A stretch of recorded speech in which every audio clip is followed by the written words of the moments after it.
Dear students, our today's topic is pulmonary circulation.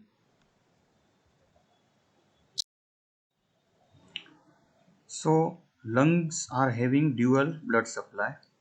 One is by pulmonary artery and another is by bronchial artery.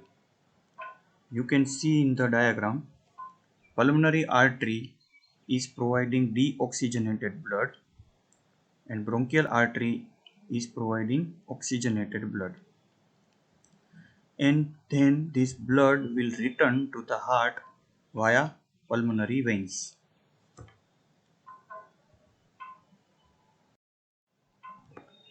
So, in functional anatomy, in the pulmonary circulation, we have two arteries, right and left, and four pulmonary veins. The peculiar feature is pulmonary arteries and their branches are thin-walled and distensible. So, due to this feature, the pulmonary arterial tree is having a large compliance. And this makes pulmonary circulation a low pressure, low resistance and high capacitance system.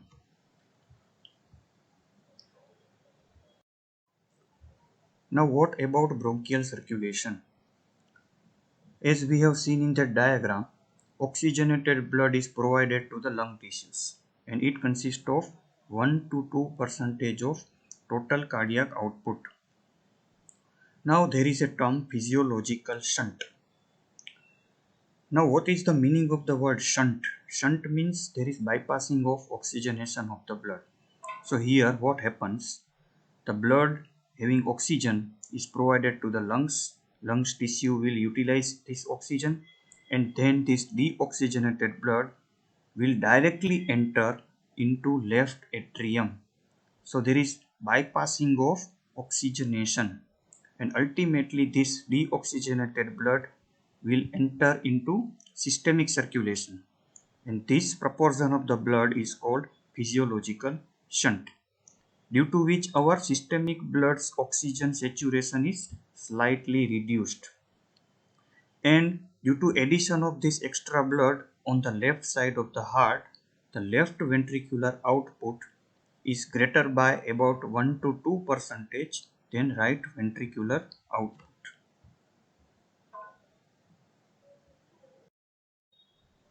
Now pulmonary system is a low pressure system.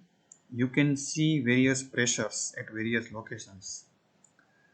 During systole, in the right ventricle, maximum pressure is 25 millimeter of mercury, while in the left ventricle it is 120. Then during diastole, it is almost zero diastolic pressure of the right ventricle. Then in pulmonary artery, systolic pressure is equal to right ventricular systolic pressure 25 and diastolic pressure is 8 millimeter of mercury. In pulmonary capillaries, the pressure will remain 7 mm Hg. In left atrium and pulmonary vein, the mean pressure is equal to 2 mm of mercury.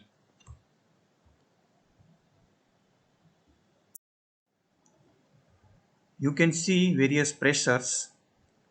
So in the pulmonary artery, systolic pressure is 25, S is written, and diastolic pressure is 8, and mean pulmonary artery pressure is equal to 15 millimeter of mercury. Now blood will enter ultimately into pulmonary capillaries. And pulmonary capillaries is having pressure of 7 millimeter of mercury. Then blood will enter into the left atrium via pulmonary veins. And there the pressure is 2 millimeter of mercury.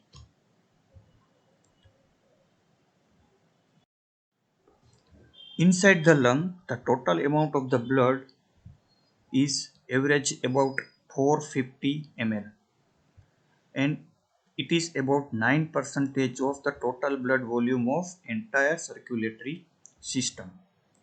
Now lungs act as a blood reservoir. So during emergency conditions, in hypotension, blood loss, or due to trauma, operation, then this extra half liter of the blood is very important in emergency situations.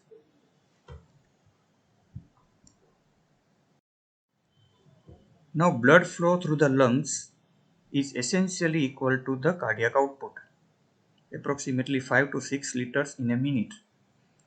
Pulmonary vessels act as a passive distensible tubes, and they will enlarge with increase in the pressure, and they will become narrow with decrease in the pressure. Automatic control of pulmonary blood flow distribution. How it happens? So when concentration of the oxygen in the alveoli decreases below normal, then adjacent blood vessels constricts. Now this is paradoxical to systemic circulation. In the systemic circulation, whenever oxygen is deficient, there is vasodilatation, while here there is vasoconstriction. So what happens? The blood will be diverted to more functional alveoli. So more oxygenation, more diffusion of the gas is possible.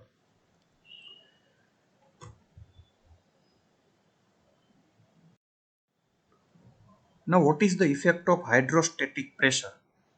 First of all, what is hydrostatic pressure? So it is the pressure created by weight of the blood on blood vessels. It is due to effect of gravity. So if an individual is in upright posture, the lowest point in the lungs is about 30 centimeter below the highest point. And this represents about 23 millimeter of mercury of pressure difference. So from the topmost part of the lung to bottom part of the lung, the pressure varies by 23 millimeter of mercury. Now in this 23 millimeter difference, about 15 millimeter of mercury is above the level of the heart, and about 8 millimeter of mercury difference is below the level of the heart.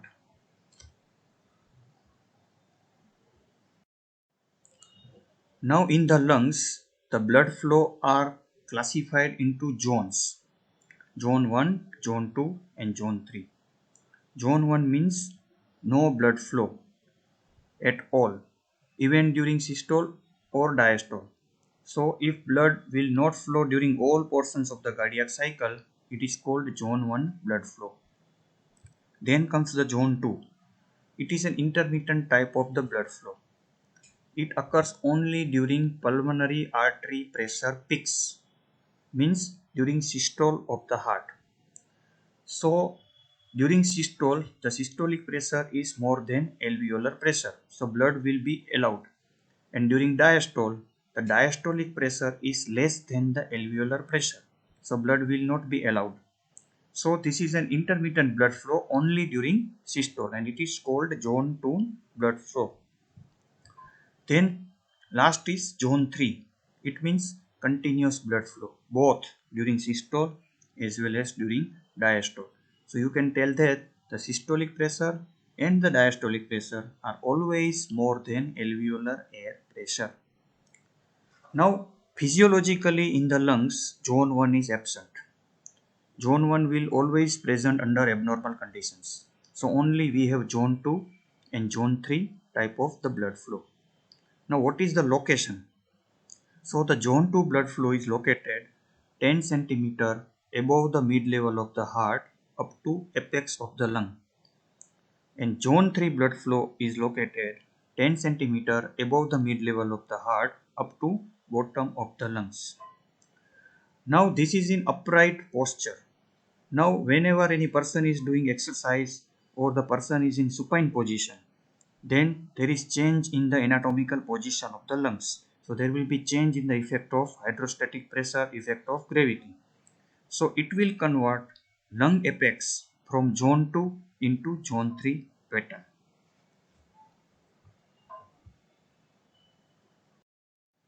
Now what we have discussed is shown in this diagram.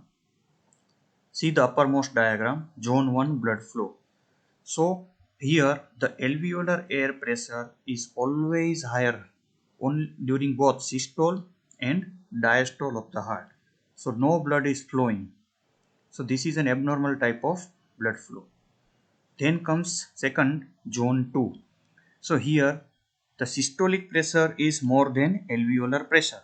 So during the systole the blood will flow, but the diastolic pressure is less than alveolar pressure.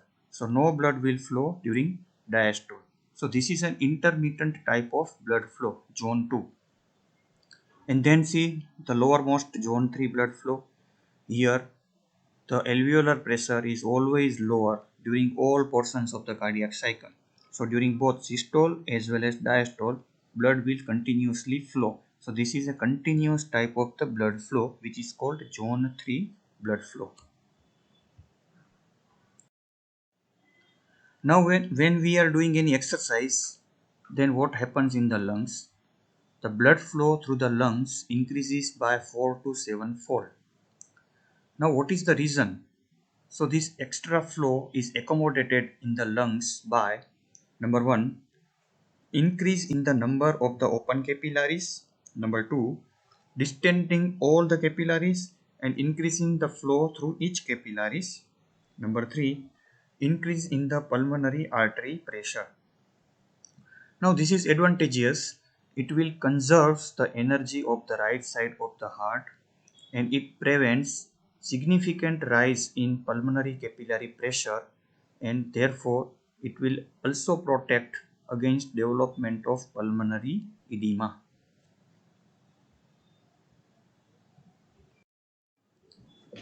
Now this graph is showing relationship between pulmonary artery pressure and cardiac output.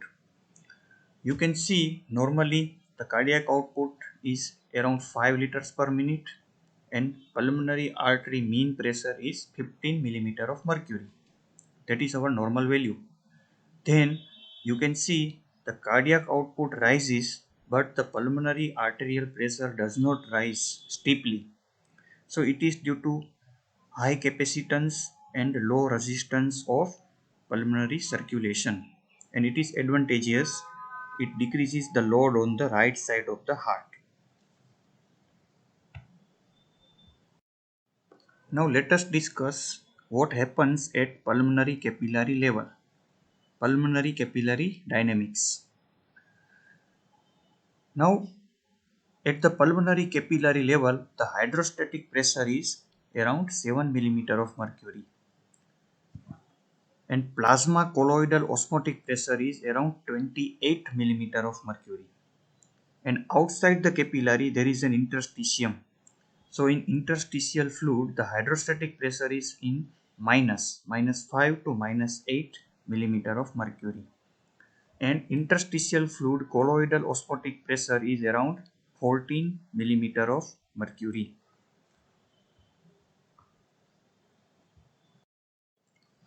Now see the diagram. The hydrostatic pressure inside the pulmonary capillary is 7 millimeter of mercury. The colloidal osmotic pressure in the pulmonary capillary is 28 millimeter of mercury. The hydrostatic pressure in the interstitium is negative minus 8 millimeter of mercury. And the colloidal osmotic pressure in the interstitium is 40. Now the outward force is equal to pulmonary capillary hydrostatic pressure plus colloidal osmotic pressure of the interstitium plus negative interstitial hydrostatic pressure. So it will be equal to 7 plus 8 plus 14, so 29. So total outward force is 29 millimeter of mercury. Now total inward force is created by colloidal osmotic pressure of the plasma, which is 28. So total inward force will be 28. So mean filtration pressure will be plus 1 millimeter of mercury. And you can see the yellow colored lymphatic pump which is creating a constant suction and therefore the interstitial fluid hydrostatic pressure is always negative.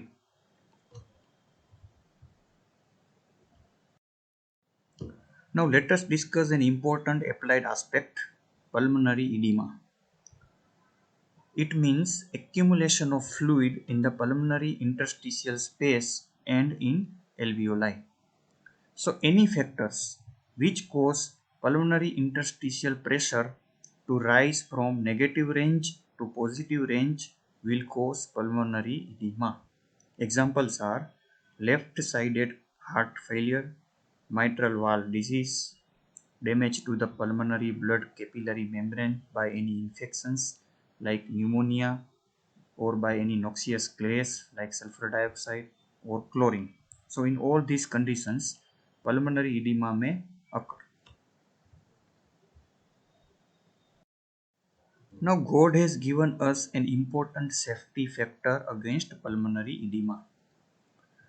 Now pulmonary capillary pressure must rise to at least equal to colloidal osmotic pressure of the plasma. Then and then pulmonary edema is possible. And you all know our colloidal osmotic pressure is 28 millimeter of mercury and our pulmonary capillary pressure is 7 millimeter of mercury. So it must rise from 7 millimeter to 28 millimeter. Then and then edema will develop. So it must rise by 21 millimeter of mercury. So this is called safety factor. So safety factor against the pulmonary edema is 21 millimeter of mercury. Now if any condition is chronic since long, having a longer time, then our lungs become more resistant to pulmonary edema because our lymphatic vessels will also expand accordingly. So, if any person is suffering from any chronic disease like chronic mitral stenosis, then this safety factor will be more. The pulmonary capillary pressure can rise 40 to 45 millimeter of mercury without causing pulmonary edema.